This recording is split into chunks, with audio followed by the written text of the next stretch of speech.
Cambuur begon wat behoudender als normaal in de thuiswedstrijden. Maar dat die een opzet die het alleen niet moest. Want dat die het in FC Den Bosch ook. Maar hier is het PSV dat er als eerste uitkomt. Via de rechterkant, via Verret. Zet de bal voor in een prachtige kopbal daar van Doniel Malen. Maar een dito reactie van de Cambuurkeeper Erik Cummins.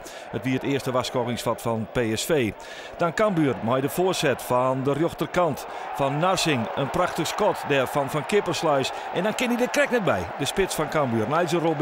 Hij bedaart het zelfs in de goal, maar de bal net. En het bleef 0-0 in een matige eerste helte. Dan de tweede helte, de onverloerde linkerkant via Kenneth Praal van PSV.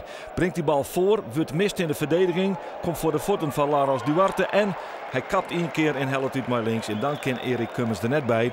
En in de 57e minuut zit PSV op een 1-0 vastsprong. En dan worden de bakers verzet bij Cambuur. Dan wordt het Sturm und Drang. Hier, bam! Een schot van Marvin Peersman. De man die het in de wedstrijd in Den Bosch in de eerste Cambuur goal maken. Maar hij rekt de peel. Hier, de kopbal van de centrale verdediger. Matthew Steenvoorn. Wordt er op een mirakelse manier uithellen terug de keeper van jong PSV van Os. Cambuur kreeg 10 corners in die tweede helft. Maar in koppen of skoppen, dat wie het grote probleem. Je wel voor de tweede keer inbracht en dan weer blokt, nog een keer blokt en uiteindelijk is het de keeper die hem pakt. Het wieren soms chaotische toestanden van de noos van die keeper van PSV van Os. Maar hij bleef oerijn. Dit is een geweldig schot van Matthew Steenvoorn.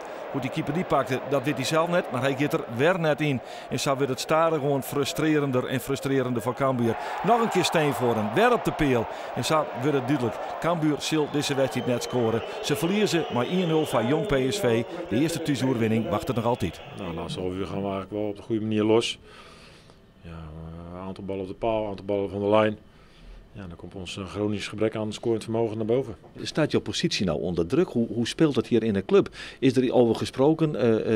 Want het wordt hier uitermate zuur om mij heen op de tribune, moet ik constateren. Ja, dat snap ik. Nee, die signaal heb ik intern niet gekregen, nee.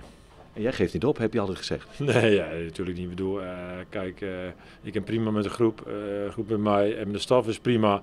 Dus dat, kijk, als daar problemen zijn, dan zou het anders zijn. Maar ja, het is een structureel herkenbaar probleem. We scoren eigenlijk heel het seizoen al moeilijk. Ja, dat is moeilijk om te draaien. We hebben een paar keer het gevoel van nu gaat het gebeuren. Met name uit doen we het gewoon prima. Alleen thuis laten we het absoluut liggen dit seizoen. Dat maakt het heel moeilijk.